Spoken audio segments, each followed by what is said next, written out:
I've learned something about being able to let things go, and it's very simple. When stuff does not go your way and you're disappointed, what do? Every single one of you in here needs to be the best person you were created to be. I'll tell you why. Because then you know how to act. Don't try to be Susie Q. Don't try to be Jimbo. Don't try to copy people. Be you. You're different. You're unique.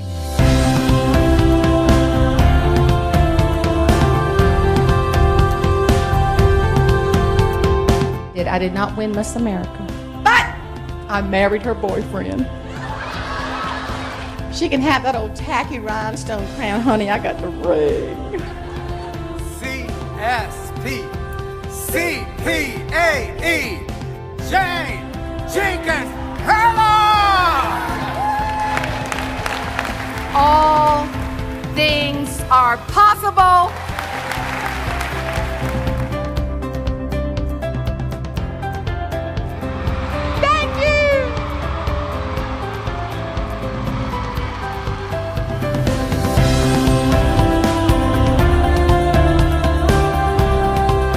Don't let anybody throw tomatoes at your field of dreams.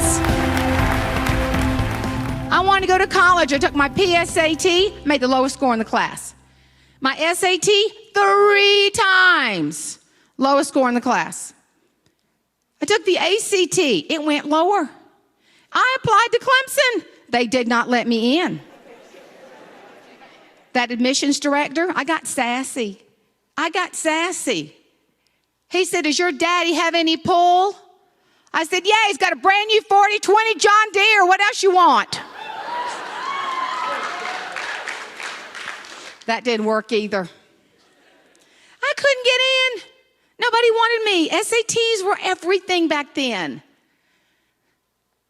But there was one school in Columbia and in Carolina. They said, maybe. We want to interview you. I said, I can do this. I drove to Columbia. I felt sorry for that man. I wore him down into the nub of the carpet until he let me in. I'm telling you, I begged that school. I said, you do not know what's inside of me. Please, please, please. How many of y'all remember the movie Mulan?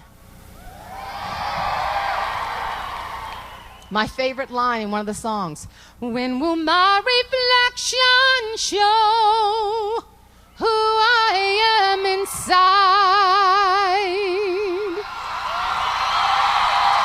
Woo!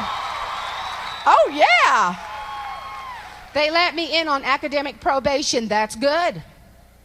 I remember going to that tomato field, jumping over the tomato stakes and going, Daddy, I got in. He said, I can't send you. I had a bad year on the farm. I said, plant some cabbage. Cabbage worked for us. I don't know why. Well, I want you to know, I went to Columbia College on cucumber rebate money, prayer, cabbage, and a grant. Don't ever let someone tell you no, you think next. You think next. I started on academic probation, but I graduated. I was on the dean's list.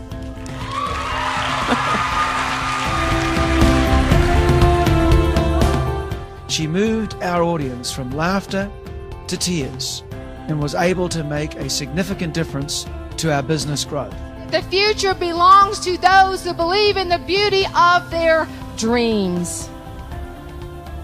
The future belongs to you. She was one of the best speakers that I have heard in a long time. Don't let anybody tell you no. Don't let them do that to you. See, what I do in my speaking is I try to find humorous stories. I'm a Southern humorist. And I like for them to make a point. And I like to find things and collect things to help me help other people be successful in what they do in life. And I'll tell you something else I've learned. I'm inspired by the funeral home lady. She's 82 years old. I love Betty. And she can still put them down. She's just great at what she does. And I like to talk to her. Please don't think this is morbid about funerals. I said, Betty, did you have a good funeral this week? She said, oh my gosh, I got to tell you what happened. She said, you know when they tell you to cut off your phones? cut off your phones. Seriously. She said, we are at the church, blended family, beautiful people. Everyone got along famously. The stepdaughter's got her phone with her. She forgot to cut off her phone.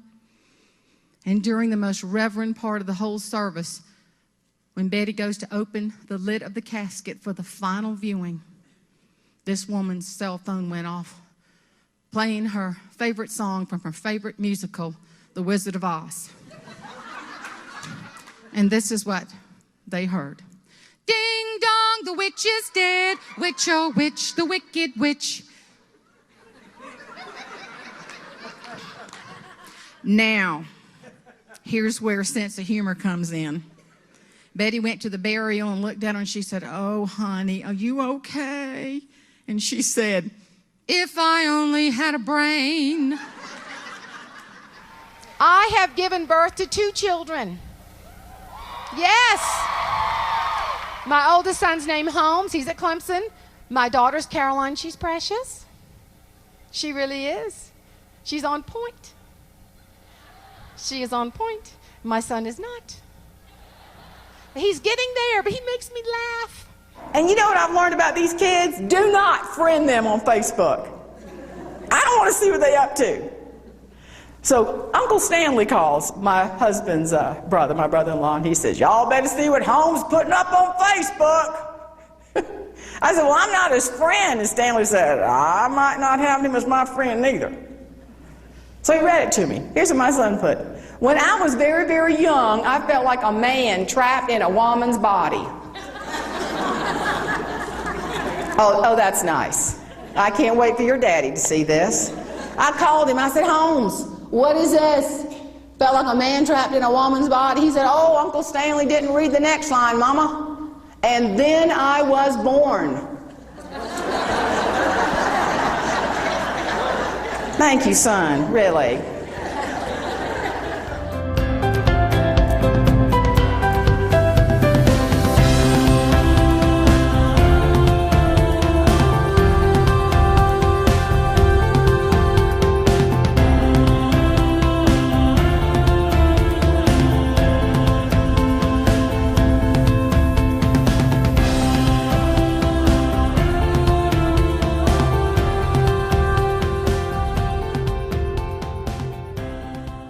I worked at my daddy's tomato field. I wouldn't give you, that's a job you love to hate. Did y'all have one of those jobs you love to hate? Man, I learned so many life lessons in that tomato field. Success lessons on the most simplistic level that have been a blessing to me. I would have to go through and cull some beautiful tomatoes. They weren't going to make it. I remember this guy on Highway 17. He had a little stand. And I'd take him the most beautiful big tomatoes on the top of the basket. He'd dump it out. Guess what he wanted to see?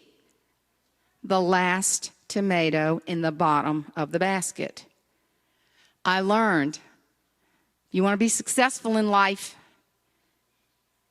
be good all the way through to the bottom and get rid of the things that hold you back. Whether you know it or not, you got a comma behind your name. What comes next? Do you shine? With a good attitude and a good sense of humor, what can you do? What can you achieve in life? Don't let people define who you are. Every single one of you in here needs to be the best person you were created to be. Don't ever, ever, ever let anyone rain on your parade, your life. Live it and live it well.